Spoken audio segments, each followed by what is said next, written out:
जो ऐसे चलेगा उसके दुखों का नाश हो जाएगा। योगो भवति दुःखहा। क्या? जो अधिक आहार नहीं करता, कम आहार नहीं करता, बिल्कुल नहीं, ऐसा भी नहीं। जो अधिक नहीं सोता, एकदम कम भी नहीं सोता, युक्त सोता है।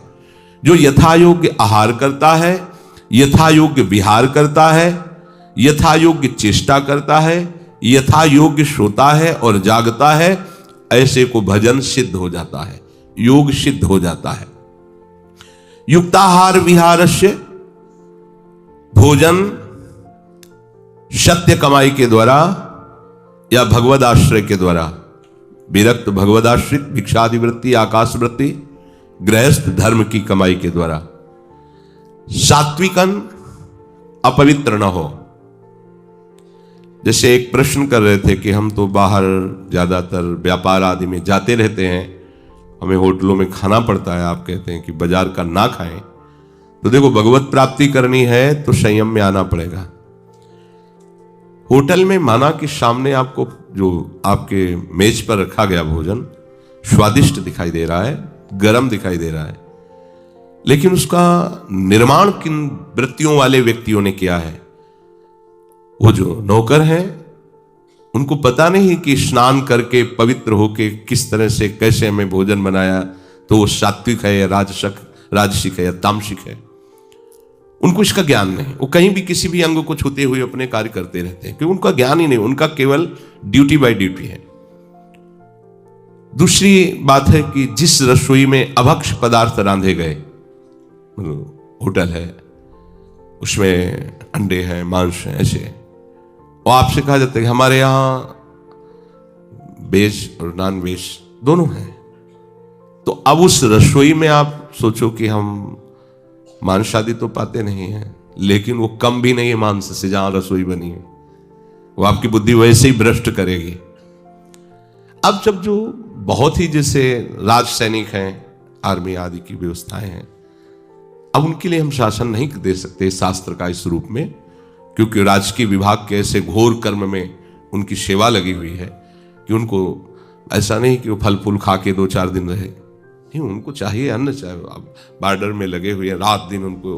तो जैसी भी परिस्थिति हो, नाम जप करो, नाम तुम्हारा मंगल कर देगा। वहां भगवान जान रहे कि उसकी परिस्थिति ऐसी है, पर यदि आप रह सकते हैं तो पवित्र आहार पर दृष्टि डालिए। पवित्र आहार यदि आपका नहीं है तो आपकी बुद्धि भजन में नहीं लगेगी। आप सोचते हैं कि इधर उधर गंदी वृत्ति से बनाए हुए भोजन को पा करके आप भजन कर लेंगे, नहीं।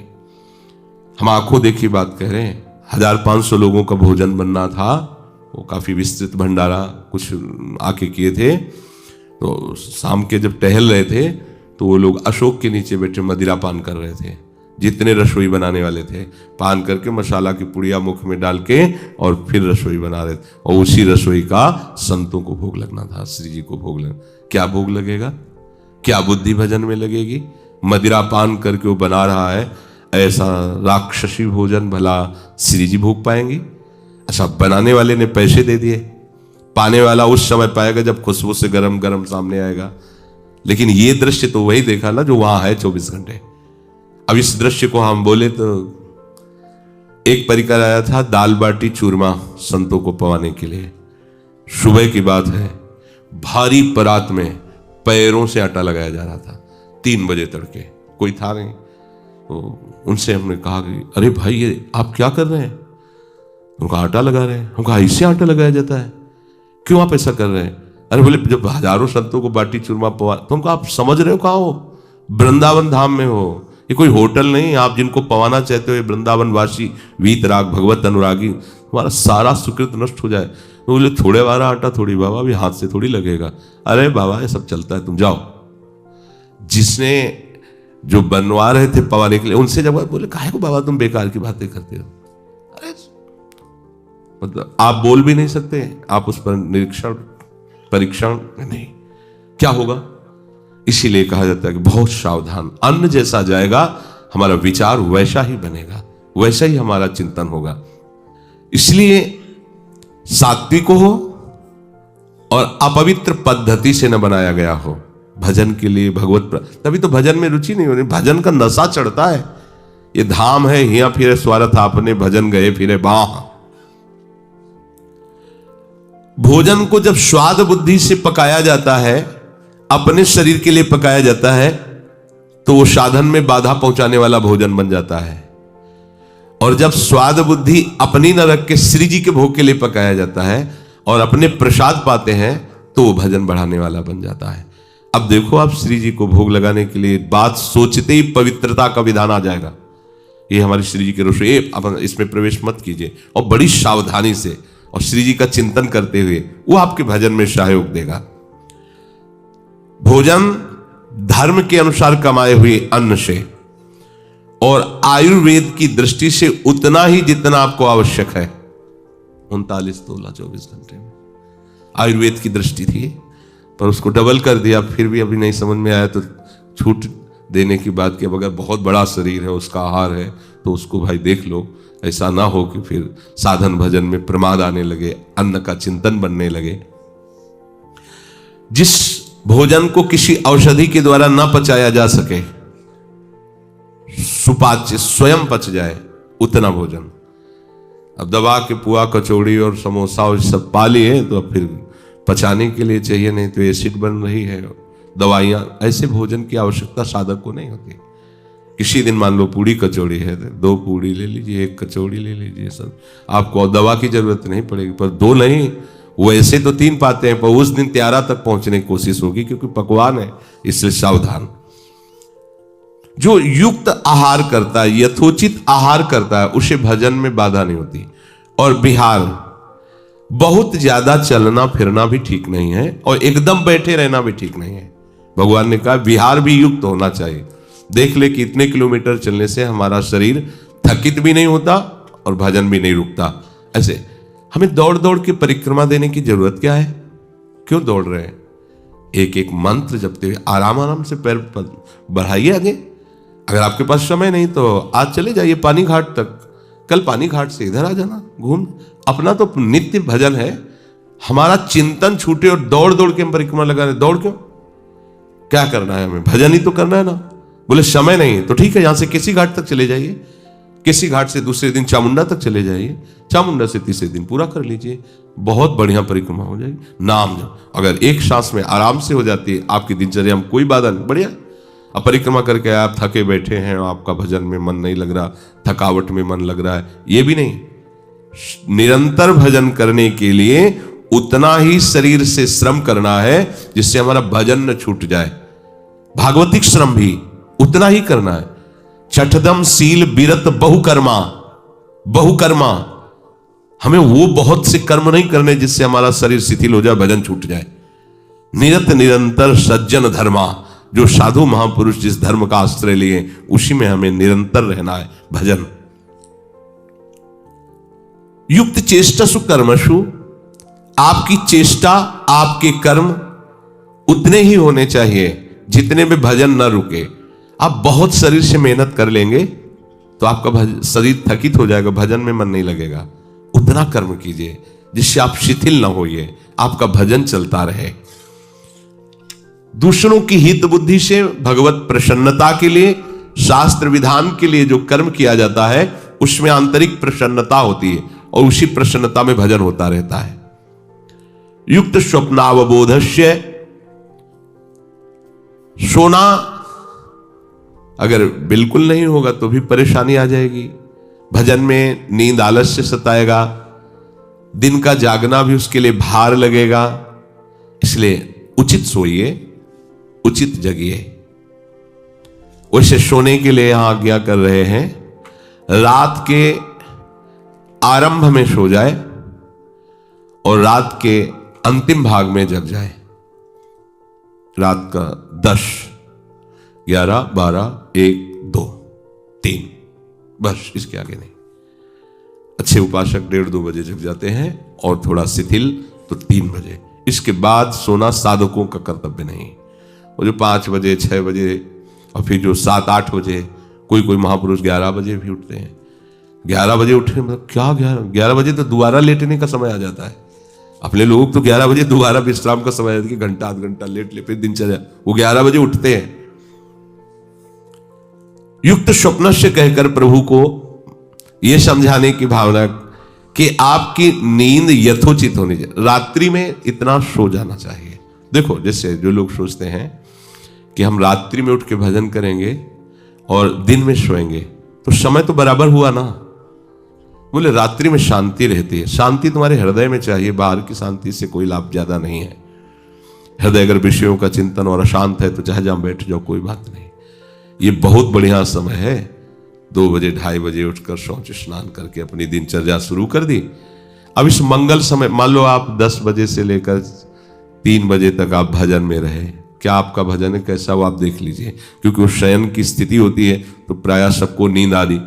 फिर इसके बाद आप सुबह ब्रह्म मुहूर्त में सो गए, तो ब्रह्म मुहूर्त में जो भजन का सुख है, ऋषियों ने उस समय के लिए बहुत मंगलमय, उस समय हम सो रहे तो मुझे लगता है अच्छा है ये मध्य भाग शयन का, रात्रि का 10, 11, 12, 10 से शुरू करें तो 11, 12, 1, 2 और 3, 5 घंटे हो गए। 3 बजे से लेकर के और अगली 10 बजे रात्रि तक खूब भजन करो, 5 घंटा शयन हो गया, 4 घंटा शयन हो गया। उसको योग सिद्धि या भजन सिद्धि नहीं प्राप्त होती है, जो जब मन आया तब सो लिया, नहीं है तो कई दिन नहीं सोए, ऐसा नहीं चलेगा। एक नियम होना चाहिए। योगो भवति दुःखः, जो अपना आहार नियमित, विहार नियमित, चेष्टा नियमित, सोना जागना नियमित, बस उसका योग सिद्ध हो जाएगा। नियमित होना चाहिए। गृहस्थी में थोड़ा ये नियम नहीं चल पाएंगे, क्योंकि अब वो कब कौन सा कार्य उसके लिए आ जाए, तो फिर अपने समय को ऐसे ही विधान करे कि जिससे उसका भजन न छूटे, और जब समय मिले तब उचित शयन कर ले। क्योंकि गृहस्थ आदमी के लिए बहुत, अब रात में पानी लगाना है गेहूं में, अब वहां 10 से 12 वो 1-2 बजे तक सोने की बात कही जा रही हो, सुबह 8 बजे तक पानी लगाए, अब वो क्या करे? तो जितना काम कर रहा है उसमें राधा राधा राधा राधा राधा, और जब समय मिले तब सो जाए। उसमें देखना पड़े कुछ के लिए, जैसे अपने लोग केवल भगवत मार्ग में हैं और वो व्यवहार को लेकर भगवत मार्ग में चल रहे हैं, तो उनके लिए अलग है। कभी भी कोई भी कार्य आ सकता है, गृहस्थी में ऐसा होता है। तो आप सेवा में बैठे, भजन में बैठे, आप छोड़ दीजिए, आप पहले उस काम को कीजिए, जब आपको समय मिले तब आप उस कार्य को कर लीजिए। ये उनके लिए छूट होगी, क्योंकि गृहस्थ धर्म में है। योगो भवति दुःखः, इस प्रकार आहार विहार करने वाले उपासक का योग सिद्ध हो जाता है। योग और भोग में बहुत बड़ा अंतर है। योग में तो भोग का अत्यंत अभाव है, योगी कभी भोगी नहीं होता। भोगी चाहे तो कभी योगी हो सकता है, उसके लिए चांस है। भोगी चाहे तो सत्संग के प्रभाव से योगी हो सकता है, पर योगी कभी भोगी नहीं हो सकता। जो भोगों का सुख ले रहा है, जब तक उस सुख का त्याग नहीं करेगा तब तक योग में कैसे आएगा? इसलिए उपासक को 24 घंटे के समय को विभाजित कर देना चाहिए। 24 घंटे को विभाजन करना है। आहार विहार में कम से कम समय लगाइए। अब किसी किसी को देखते हैं घंटों प्रसाद ही पाते रहते हैं, घंटों बाथरूम में ही लगते हैं। ऐसा समय नष्ट नहीं किया। अधिक से अधिक 35 मिनट शौच स्नान, अधिक से अधिक मंजन किया, शौच 35 मिनट हो, 45 मिनट भोजन, अधिक से अधिक, और चबा के पाना चाहिए। किसी किसी को देखते हैं मुंह में गया, 1-2 बार घुमाया, अंदर डाल, अंदर लोहे की मशीन नहीं लगी है, ये आपके भजन के लिए है, सावधान। आप कम पाओ लेकिन अच्छा चबा करके पाओगे तो आपका स्वास्थ्य अच्छा रहेगा, पाचन तंत्र अच्छे रहेंगे और नींद आदि में आपको सहयोग मिलेगा। जिसका कब्ज बना रहता है, पेट में गैस बनी रहती है, पचता नहीं है, उन्हीं को बार बार जमवाई और आलस से प्रमाद आता रहता है। आहार विहार के लिए आपको समय निश्चित करना होगा। निश्चित समय पर ही आहार कीजिए। रोज समय नहीं बदलना चाहिए आहार का। यदि आप 11-12 के बीच में, तो बहुत काल तक आप ऐसे ही चलाइए।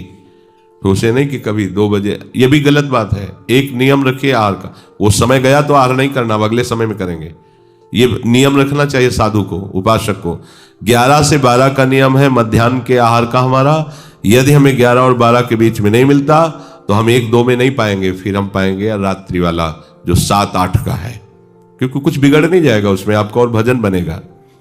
घूमना फिरना एक नियत समय से होना चाहिए, नियत समय में इतना हमें टहलना है बस।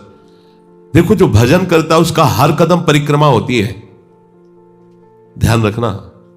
जिसने अपने जीवन को प्रभु के चरणों में अर्पित कर दिया, जहां भी चलता है प्रदक्षिणा होती है, उसका शयन भी समाधि होता है, उसका हर शब्द स्तुति मानी जाती है, क्योंकि उसने अपने जीवन को प्रभु के चरणों में समर्पित कर दिया है। शारीरिक आवश्यकताओं के लिए 6 घंटे सब निपटा लो इसी में। खाना पीना घूमना सोना अच्छे साधक के लिए है ये। 24 घंटे में 6 घंटे भगवत स्मरण करते हुए इसमें निपटा लो। स्मरण करते हुए सो गए, स्मरण करते हुए जग रहे, स्मरण करते हुए कुल्ला स्नान आदि और भोजन 6 घंटे में। आओ आओ अपने लाइन पे आओ, पद्धति पे आओ। इसके बाद कितने बचे?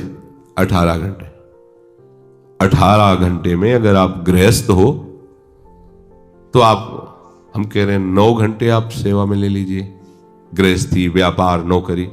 8 घंटे होते, आधा घंटे आने के आधा घंटा जाने के, 9 घंटे 10 घंटे। अब बचे 8 घंटे।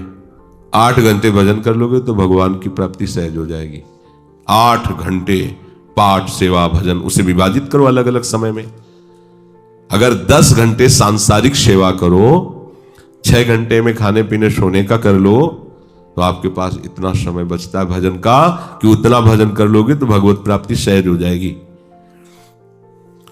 यदा विनियतम चित्त मात्मन्येवावतिष्ठते निष्पृहा सर्व कामेभ्यो युक्त इत्युच्यते तदा। यदा विनियतम, जिस समय ये चित्त तुम्हारे वश में हो जाएगा। ये चित्त हमारे वश में नहीं, हम चित्त के वश में है। जो चिंतन कराता है हम वही। कल एक उपासक प्रश्न कर रहे थे कि कभी कभी हमारा मन कहता है हम निहाल हो गए, कभी कभी मन हमको कहता है कि कुछ नहीं मिला। तो तुम मन को गुरु माने हो क्या? मन को आराध्य देव माने हो क्या? मन को अपना मित्र माने हो क्या? ऐसे सलाहकार की क्या बात कि कभी कभी कहता है तुम जीवन मुक्त हो गए, कभी कभी कहता है तुम विषयी हो। उसकी बात थोड़ी माननी है। वो अपनी स्थिति बता रहा है, मन तुम्हारी स्थिति नहीं बता रहा है। जब कभी भगवदानंद में तो मन कहता निहाल हो गया, और जब विषयानंद में तो लगता मैं फंस गया। तो तुम उसको देखने वाले हो, तुम उसको चलाने वाले हो, तुम ही से वो चल रहा है तुम्हारी शक्ति से, तो तुम रो काहे को रहे हो? व्यथित क्यों? मतलब कोई भी प्रश्न करने के पहले आपने चिल्ला के रो दिया। अब सब प्रश्न का रहस्य नहीं मिल पाएगा आपको, क्योंकि पहले ही देख लिया कि आप नहीं। गंभीर, किसी संत के पास जाने के लिए पहले गंभीरता पूर्वक प्रश्न करो। कोई भावुकता की बात आ रही है, आप रो देते हो तो अच्छी बात है। अब आप प्रश्न कर रहे हो, पहले तो चिल्ला चिल्ला कर रो रहे हो, पूरा वातावरण जो है आपने गंभीरता से रहित कर दिया। और दूसरी बात, आप समझोगे क्यों रो रहे हो। अगर प्रियाजू की प्राप्ति के लिए तो सभा में चिल्ला के रोने की जरूरत क्या है? प्रियाजू की प्राप्ति के लिए तो एकांत में रोइए, खूब नाम जप कीजिए। अगर सभा में आए हैं प्रश्न करने के लिए तो गंभीर रहिए और मुस्कुराते हुए प्रश्न कीजिए। ये रोना धोना नहीं, ये एकांत का विषय, अपने आराध्य देव के विषय में। कभी भाव आ रहा है तो बात अलग की है।